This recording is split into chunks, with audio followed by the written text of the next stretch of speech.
Guys, burung untanya lagi kawin ini depan mata gue.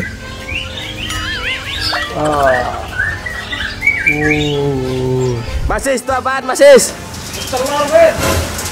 Wih, nih, burung untanya bertelur, nih. Subur. Yeay, berhasil. Prediksi pertama jantan betina bisa dari telur. Ini tuh bercak daging, ini kosong bercak daging. Nah, ketika ada bercak daging berarti dia pernah fertil.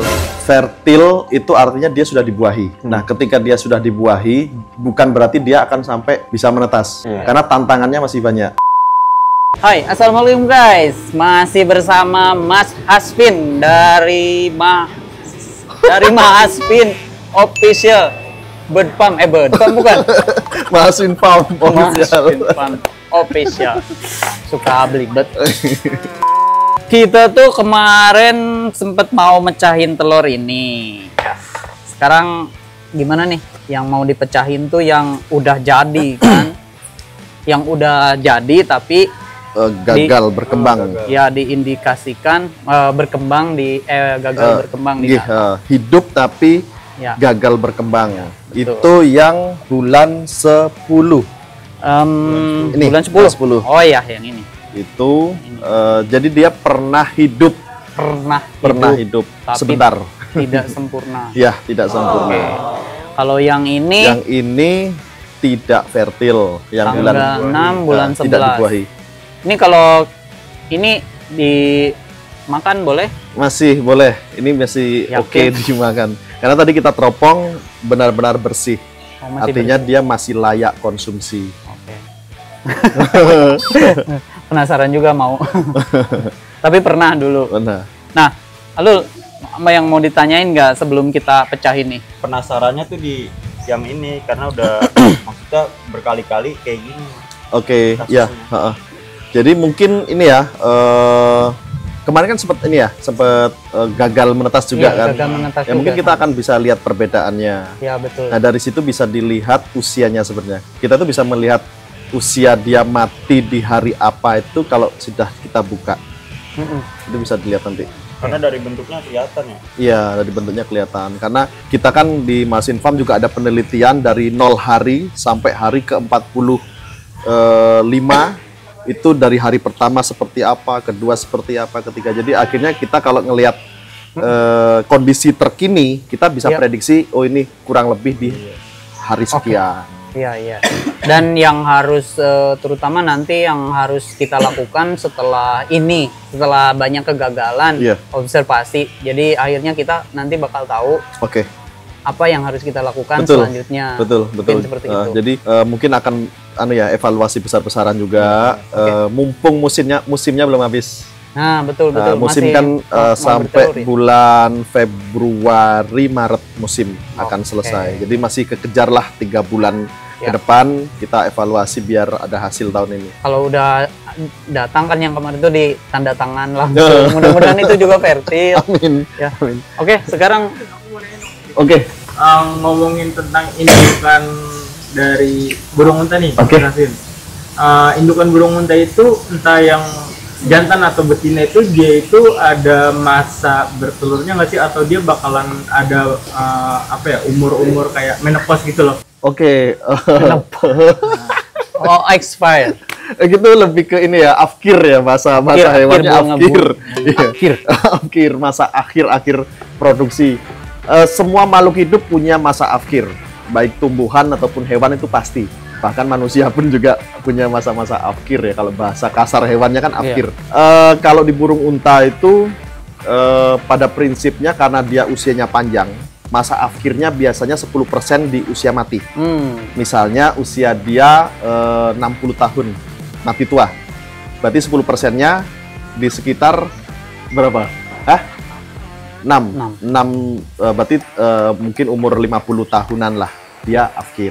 Masih lama lah, ini baru 5 tahun kayaknya ya. Kita bisa melihat usia mati itu dari produktivitas Kang Tio. Jadi hewan, tumbuhan itu kalau dia produksinya cepat, berarti cepat mati. Hukumnya seperti itu. Nyun ngapunten, seperti ayam kampung ya. Ayam kampung itu kan usia 6 bulan dia sudah bertelur. Dan setiap hari 3 tahun dia sudah afkir, sudah tua. Nah, berbeda dengan hewan liar kan pasti dia usianya baru 3 tahun baru mulai belajar kawin. Iya. Kawin pun dia baru setahun sekali. Iya. Ya kan? Itu pun kalau di alam liar belum tentu dapat jodoh tahun ini. Iya. Ya kan? Artinya itu bisa indikator kalau dia usianya panjang. Nah, hukumnya seperti itu. Mau tumbuhan, mau hewan, semakin dia cepat produksi, semakin dia cepat mati. Indikator, tapi kita tidak mendahului Betul. Tuhan yang Maha Kuasa Betul. ya. Oke, kita pecahin aja sekarang sambil nunggu telepon dari Irfan ya. Oke guys, karena Irfannya susah ditelepon karena beliau lagi sibuk syuting, jadi sekarang kita langsung aja nih pecahin. Oke, kita pakai alat ini dulu biar nggak pas megang itunya. Biasanya sih amis banget. Iya. Penasaran banget sih nih. Iya. Tapi bakalan meledak loh, Mas. Enggak. Karena dia belum mengalami pembusukan. Kalau udah pembusukan, dia keluar gas, itu bahaya. Selain bau dan beresiko meledak. Oh iya, waktu itu Muncrat. pernah juga di sana Pernah tuh. meledak. Meledak. Das. Kena kampio. Enggak. Siapa yang kena waktu itu banyak? Ini bagian udaranya di sini, Kang. Di mana ya? Center. Oh, tadi senternya masih di bawah. HP. Kayaknya ini deh. Kayak ini. Jadi yang harus kita pukul dulu adalah bagian udara. Enggak kelihatan. Ya, nggak kelihatan. Center yang tadi gimana? Oh, ini nih, sorry, udah Oh kelihatan. iya, kelihatan nih. Nah, ini. Berarti yang harus kita pecahin pertama di sini. Karena kalau di sini dia langsung ambiar. Nah, kalau di sini kan kita bisa pelan-pelan, kita bisa lihat. Bismillah ya. Pakai yang ininya. Bebas. Bismillah.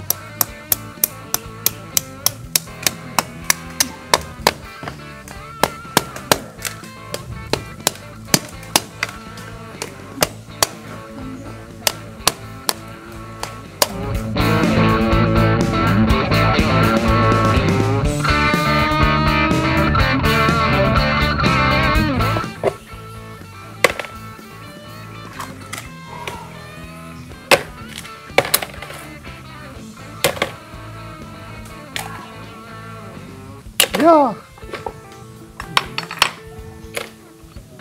Nah, mau buka kulit Oke. arinya. Nah, Kita pelan-pelan, buka kulit. pelan-pelan. Kulit arinya kita buka, guys.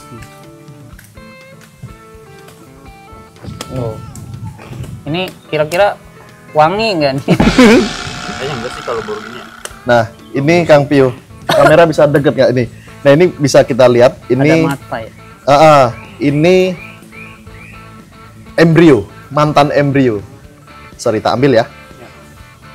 Nah, ini. Nah, ini. Jadi ini dia pernah hidup. Sorry. Oke, kita fokus ke sini. Nah, ini pernah hidup. Nah, ini lihat. Oh iya, itu jelas. Ini bayi. Ini matanya, kepalanya, ini badannya. Iya. Nah, ini di usia kurang lebih 15 hari. Jadi kematiannya di usia 15 hari.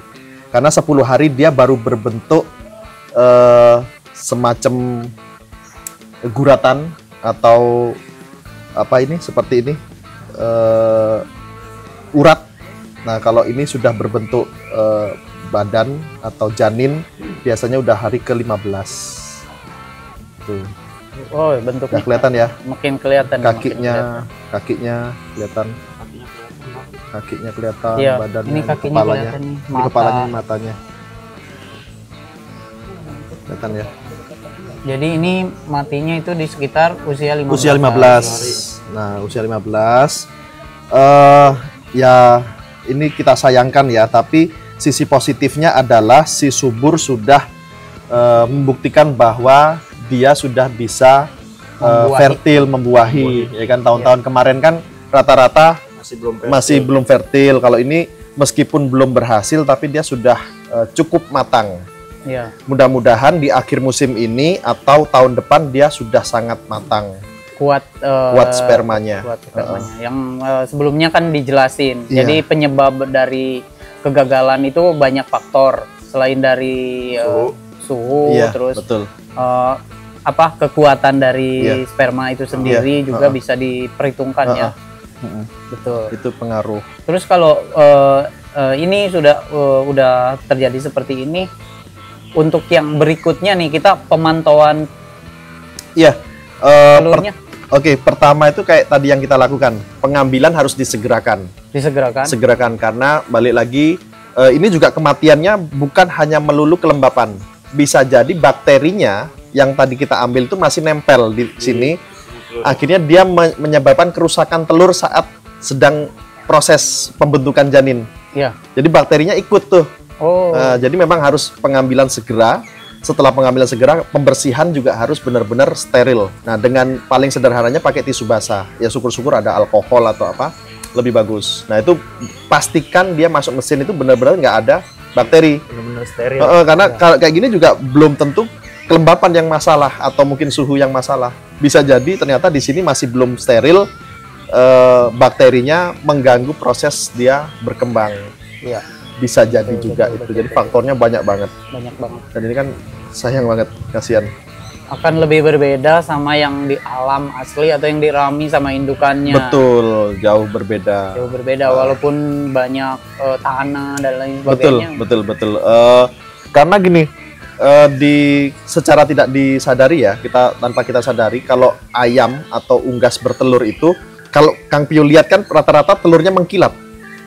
Ya kan, betul, jarang ada yang kotor kan? Ya, karena si induk sebenarnya terus menggesek, membersihkan. Ya. Nggak ada telur ayam itu nyon ngapunten kotor atau telur burung itu kotor. Ya, pasti mengkilap. Ya. Karena terus digesek, dibersihkan setiap hari sama induknya sambil mengeram. Betul. Oke. Itu yang berbeda kejadian di peternakan seperti ini dan di alam liar itu betul, berbeda. karena iklimnya berbeda. Jadi kita mau tidak mau harus membantu mereka karena mereka kalau di alam liar kan mereka mendapatkan apa yang mereka cari. Sedangkan kalau di penangkaran kan mereka tidak memungkinkan untuk itu. Jadi kita yang harus lebih peka sebenarnya, bahwa kebutuhan mereka apa kita penuhi. Seperti itu. Tapi mudah-mudahan subur bisa lebih fight lagi ya, dan mungkin ditambahin protein tinggi Kang Pio. Nah, proteinnya bisa berbentuk ulet Hongkong, bisa juga daging kambing.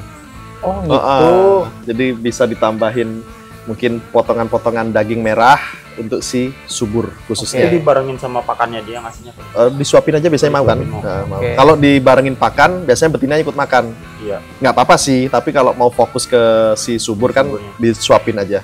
Oke, Mas Is nih sama dokter siapin ya daging kambing sama kalau ulet Hongkong banyak nih. Iya, sama lontongnya. Itu buat kipernya. Sebenarnya bisa diprediksi Kang. Maksudnya gini, kalau kita bisa menganalisa kematiannya serentak nggak sih? Biasanya nih kasusnya misalnya ada trouble di mesin atau trouble di cuaca, dia kematiannya serentak. Misalnya di tanggal nyun ngapun dan misalnya di tanggal 1 November misalnya, ini mati, yang sana juga mati. Cuman kan yang ini nggak terdeteksi karena masih kecil, yang sana udah dewasa. Nah, sebenarnya kalau kita bisa menganalisa itu, berarti ada apa di tanggal tersebut? Apakah mati lampu? Apakah ada hujan badai yang berhari-hari dan sebagainya, kan sebenarnya bisa dianalisa. Kematiannya apakah berbarengan? Tapi kalau memang kematiannya silih berganti atau tidak barengan, berarti kan memang ada nih. Jadi untuk menganalisa kenapanya itu memang agak sedikit banyak banget yang harus diselesaikan. Jadi kita nggak bisa menyalahkan di mesinnya kah atau di suburnya kah, faktor lain ada. Ternyata bakteri juga bisa mengganggu perkembangannya, kelembapan bisa mengganggu perlembahannya, mati lampu juga bisa mengganggu perkembangannya. Jadi faktornya banyak banget. Oke, sip. Oke, kita paham. Jadi kesimpulan yang diambil itu kita udah banyak tadi, udah dibahas dari awal sampai akhir. Jadi mulai dari pembuahan, kelembaban, suhu di sekitar, suhu di dalam, terus bakteri dan lain sebagainya udah dikupas nih paparannya sama Mas Haspin. Terima kasih Mas Haspin. Siap, Kang. Udah ngasih penjelasan. Siap, walaupun ini sebetulnya seharusnya sih sama Mas Is secara langsung, cuman kebetulan Mas Isnya kan lagi libur. Jadi akhirnya Alul sama saya nih yang handle. Nanti saya sampaikan juga sama Mas Is sama dokter juga nanti kita sampaikan apa yang harus kita lakukan selanjutnya setelah ngelihat beberapa kali kegagalan dari telur burung unta di The Hakim ini. Mudah-mudahan di kemudian hari burung unta yang bertelur yang berkembang biak di Deakim Apiari ini kita bisa mendapatkan anakan-anakannya yang seperti di sana ya. Ya, ya betul. Aduh.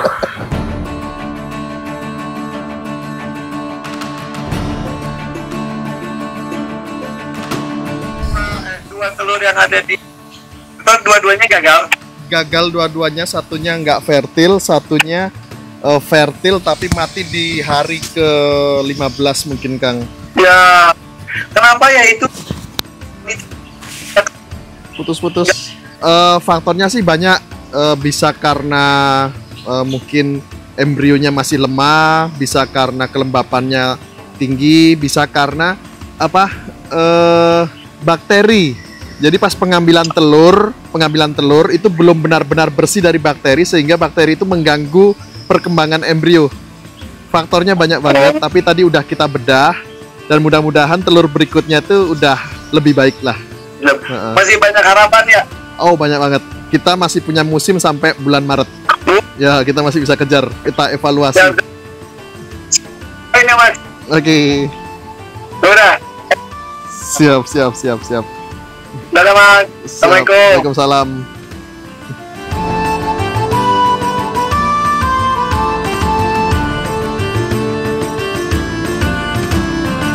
Jadi sebetulnya setelah indukan udah jadi ya.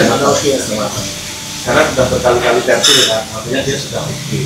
Tinggal ini dari kita harus benar-benar mantap. Tempatnya. Kalau motor sini ya Pak. Memang bingung, ini udah normal semua kok. Masih ada yang mati ya. Baru tahu kalau pindah ada pindahan. Ya. Terakhir itu pindah-pindah. Tapi yang terakhir emang kita nggak lihat kawinnya dan yakin itu nggak fertil. Yang satu kemarin itu akhir. Dan produksinya kok jaraknya tuh kayak nancak gitu ya. Jadi ini Kak, jadi kayak hidrop. Dia bisa ngatur gitu, kapan mau ngeluarin. Sudah diatur.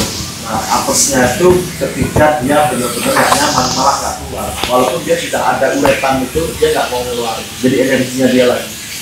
Tapi kalau acak, dia mungkin merasa nyaman dan tidak nyaman. Jadi harusnya sih 2 hari sekali. Jadi normalnya itu 2 hari sekali. Tapi semua kembali lagi ke psikisnya dia. Kalau dia merasa nyaman sih bisa stabil. Tapi kalau ada sesuatu yang bikin dia kurang nyaman, ya bisa terganggu schedule bertelurnya. Karena hujan, kadang-kadang rutin, kadang-kadang belas ya. Kalau si Susi masih mau bertelur kayaknya birahinya sama Mas Is. Kalau sama kayaknya Pak Ivan terus deh. Aku baru dia birahi. Sekali doang pas depan aku. Oh, Pada aku baru dia gitu. baru dia turun, baru subur mau naik. Jadi enggak. Si Susi juga gitu. Kalau ada Mas Is, baru dia turun, baru subur birahi baru naik. Jadi dikawinin istilahnya pasti ya penghulunya ngomongin gitu. ya minusnya itu sih kan. Jadi kalau hewan terlalu dekat sama manusia itu birahinya sama manusia. Nah sebenarnya kalau di luar kan pelihara elang kan pakai kostum elang ya, biar dia tetap birahinya sama elang. Di makannya pakai naruh pelang. Ya itu. Aku birahi.